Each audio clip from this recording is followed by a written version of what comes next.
You know, weeds don't have to have any encouragement to grow. You don't have to water them. They don't have to get sunshine. They don't have to have fertile ground. They will grow through the cracks of a sidewalk.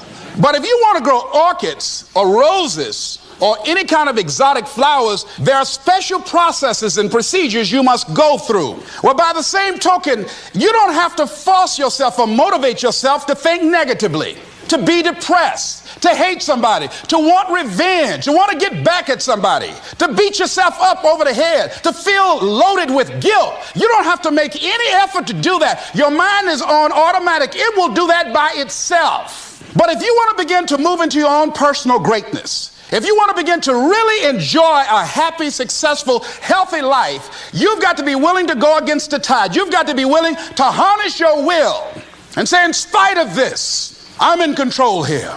I'm not going to let this get me down. I'm not going to let this destroy me.